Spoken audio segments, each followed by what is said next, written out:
Ionization potential. Ionization potential को ही बोला जाता है आयोनाइजेशन एंथैल्पी और इसी को कहा जाता है आयोनाइजेशन एनर्जी। ठीक। आयोनाइजेशन पोटेंशियल एटॉमिक साइज के होता है इन्वर्सली। एटॉमिक साइज के कैसा होता है? इन्वर्सली। और यहां पर हम बोल सकते हैं यदि एटम का साइज बड़ा होगा तो उसका आयोनाइजेशन पोटेंशियल कम होगा और यदि एटॉमिक साइज छोटा होगा तो उसका आयोनाइजेशन पोटेंशियल ज्यादा होगा। ठीक। फर्स्ट वाले ग्रुप का देखते हैं हम। Lithium, sodium, potassium, rubidium, caesium. Second वाले ग्रुप का बेरिलियम, मैग्नीशियम, कैल्शियम, स्ट्रांसियम और बेरियम। अब यहां पर देखो हम ग्रुप में नीचे जा रहे हैं, ग्रुप में नीचे जा रहे हैं। अच्छा, ग्रुप में नीचे जाएंगे तो एटॉमिक साइज बढ़ेगा, एटॉमिक साइज बढ़ेगा और एटॉमिक साइज बढ़ेगा तो आईपी कम होगी। तो सबसे छोटा फर्स्ट वाले ग्रुप में कौन है? लिथियम। तो लिथियम की आईपी होगी ज्यादा और सबसे बड़ा साइज किसका है? सीजियम। तो सीजियम की आईपी होगी सबसे कम। सेकंड वाले में सबसे ज्यादा होगी बेरिलियम और सबसे कम होगी बेरियम। ठीक है। अब यहाँ पर आप इसको समझो, जैसे हमने एक छोटा एटम बना लिया। ठीक। न्यूक्लियस में क्या होता है? प्रोटॉन। और प्रोटॉन पर कौन सा चार्ज होता है? पॉजिटिव। प्रोटॉन पर चार्ज कौन सा होता है? पॉजिटिव। और इलेक्ट्रॉन पर कौन सा चार्ज होता है? नेगेटिव। और एक हम बना लेते हैं बड़ा एटम। न्यूक्लियस में प्रोटॉन और प्रोटॉन पर पॉजिटिव चार्ज और इलेक्ट्रॉन। तो यहां पर आप देखो प्रोटॉन और आउटर सेल का जो इलेक्ट्रॉन है उसके बीच का जो डिस्टेंस है वो ज्यादा है और छोटे एटम में यदि आप देखोगे तो डिस्टेंस कम है। तो कहने का मतलब ये है कि डिस्टेंस कम है तो डिस्टेंस कम होने से अट्रैक्शन ज्यादा होगा। भाई डिस्टेंस जितना कम होगा अट्रैक्शन उतना ही ज्यादा होता है, क्योंकि यहाँ पर अपोजिट चार्ज है, इलेक्ट्रॉन पे नेगेटिव और प्रोटॉन पर पॉजिटिव चार्ज। तो डिस्टेंस जितना ज्यादा कम होगा अट्रैक्शन उतना ही ज्यादा होगा। जितना ज्यादा अट्रैक्शन होगा इलेक्ट्रॉन उतनी ही मजबूती के साथ बंधा हुआ होगा।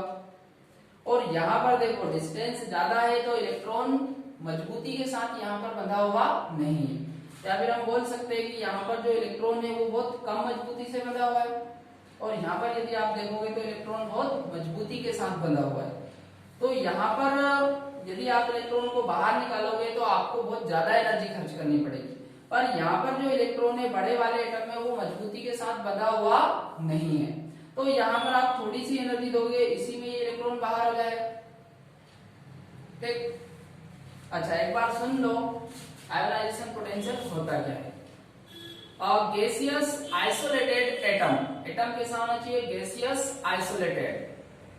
एटम के आउटर सेल से एक इलेक्ट्रॉन को निकालने के लिए जितनी मिनिमम एनर्जी की रिक्वायरमेंट होती है उसे ही हम क्या बोलते हैं? Ionization potential. ठीक। इसके बाद हम बात कर लेते हैं हाइड्रेशन एनर्जी। Hydration energy. अच्छा, हाइड्रेशन एनर्जी भी एटॉमिक साइज के होती है इनवर्सली। एटॉमिक साइज के कैसी होती है? इनवर्सली। मतलब जिसका एटॉमिक साइज ज्यादा होगा उसकी हाइड्रेशन एनर्जी कम होगी और जिसका एटॉमिक साइज छोटा होगा कम होगा उसकी हाइड्रेशन एनर्जी ज्यादा होगी।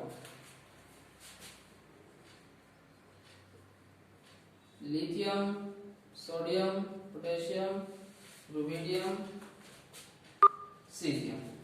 सेकंड वाले का देखो beryllium, magnesium, calcium, strontium, barium. तो यहां पर भी देखो हम ग्रुप में नीचे जा रहे हैं ग्रुप में नीचे जा रहे हैं तो एटॉमिक साइज, यहां पे लिख देता हूं, ग्रुप में नीचे जा रहे हैं तो एटॉमिक साइज बढ़ेगा, और एटॉमिक साइज बढ़ेगा तो हाइड्रेशन एनर्जी कम होगी। अच्छा, चार्ज और लगा देते हैं इनपे। ये फर्स्ट वाले ग्रुप के तो +1 चार्ज आएगा, ध्यान रखना, और सेकंड वाले ग्रुप पर आएगा +2।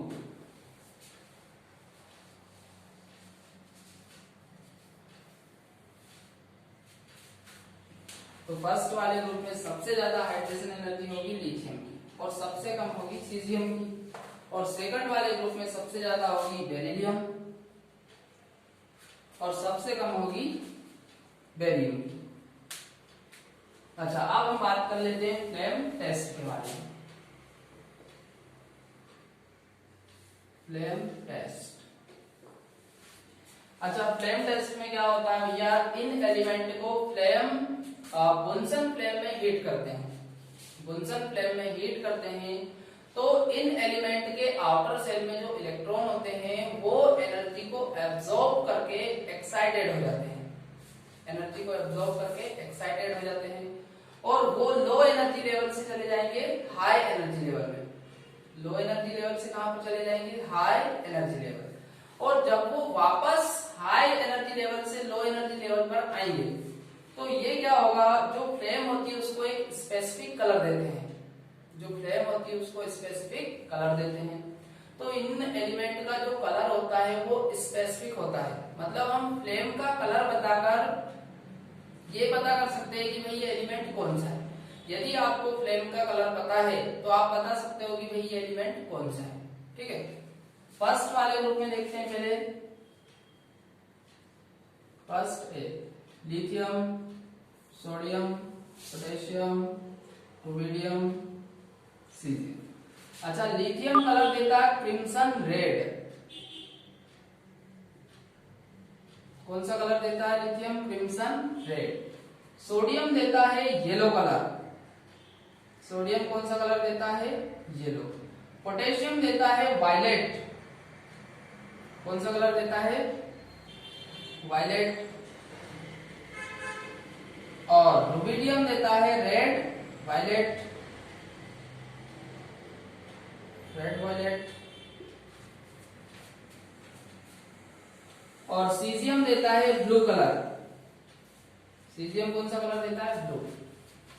इसके बाद आ जाओ सेकंड ग्रुप में,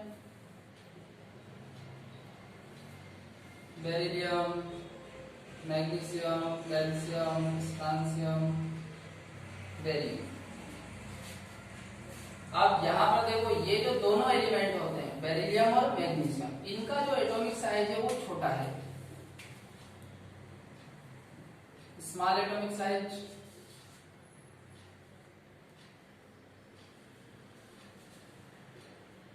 स्मॉल एटॉमिक साइज, तो स्मॉल एटॉमिक साइज होने से इनकी जो आईपी है वो मोर है, तो आईपी इनकी ज्यादा होने से इनके जो इलेक्ट्रॉन है वो एक्साइटेड नहीं होते हैं। अब इलेक्ट्रॉन एक्साइटेड नहीं होंगे तो किसी भी प्रकार का कलर ये फ्लेम को नहीं देंगे। अच्छा, कैल्शियम देता है ब्रिक रेड, ब्रिक रेड ईंट जैसा लाल। स्ट्रांसियम देता है क्रिम्सन रेड,